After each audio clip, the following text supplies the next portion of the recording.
మొత్తం భూకంపం వచ్చినటువంటి బిల్డింగ్ అందరం చూడండి 22nd ఫ్లోర్ నుంచి కిందకి వచ్చినాం ఇప్పటికి.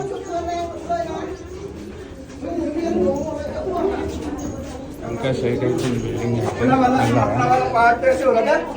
చూడండి, మొత్తం అంతా ఉరుకుతున్నారు కావాలంటే. సీరియస్లీ బిల్డింగ్ అయితే ఫుల్ షేక్ అయిపోయింది, మొత్తం అంతా పరిగెడుతున్నారు.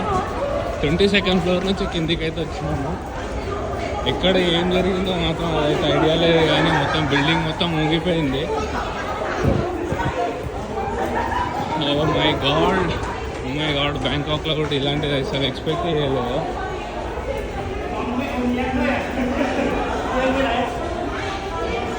భయంతో అయితే ఆగం అయిపోతున్నాము, మొత్తం అంతా ఉరుకుతున్నారు కిందికి. బిల్డింగ్ 22nd ఫ్లోర్ నుంచి దిగినాం ఇప్పుడైతే. సీరియస్లీ ఇది ఎంత షేక్ అయిందంటే బిల్డింగ్ చాలా షేక్ అయిపోయింది. మొత్తం అంతా రోడ్ మీదకి వచ్చేసారు, అన్ని బిల్డింగ్ల నుంచి బయటకు వచ్చారు చూడండి. మై గాడ్ సీరియస్లీ ఈ మూవీ ఇక్కడనే జరిగింది, అక్కడ మొత్తం అందరూ వచ్చారు చూడండి.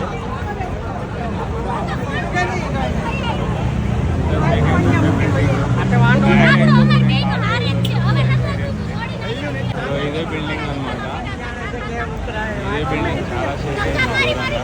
ఇది ఒక్కటే అయ్యిందా బిల్డింగ్, లేకపోతే అక్కడ కూడా అయిందా తెలీదు. కానీ ఈ బిల్డింగ్లో నుంచి అయితే 22 ఫ్లోర్స్ దిగొచ్చినాం ఇప్పుడైతే బై వాక్. దూరంగా అందరూ అయితే బయటికి వచ్చేసారు చూడండి. లిటరల్లీ ప్యాక్ అయిపోయింది మా బ్రో. ఫస్ట్ టైం ఇలాంటి ఒక ఎక్స్పీరియన్స్. షేక్ అయిపోయింది బిల్డింగ్ మాత్రం ఘోరంగా. ఇప్పటికీ నా చేతులు గజ ఉరుకుతున్నాయి ఘోరంగా.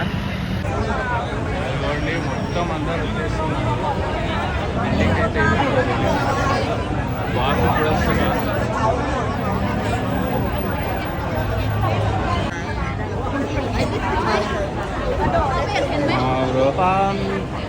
అయ్యో మొత్తం గల్లీలో కూడా వచ్చేసారు అందరు బయటికి బిల్డింగ్ల నుంచి వెళ్ళి. ఎవరు నాయనో ఏం జరుగుతుందో ఏమో, ఎక్కడ భూకంపం వచ్చిందో ఏమో అర్థం కావట్లేదు, కానీ సుస్సు పడిపోతుంది ఘోరంగా. అందరు వచ్చేసారు బయటికి. ఇదైతే మియాన్మార్లో వచ్చిందంట. మియాన్మార్లో 7.7 మ్యాగ్నిట్యూడ్ తోటి వచ్చిందంట. దానివల్ల ఆ ఎఫెక్ట్ మొత్తం బ్యాంకాక్కి అదేంటంటే షేక్ అయిపోయింది బ్యాంకాక్ మొత్తము. ఇప్పుడైతే సేఫ్గానే ఉన్నాము. ప్రజెంట్ అయితే కిందికి వచ్చేసినాం కాబట్టి బిల్డింగ్ నుంచి వెళ్ళి.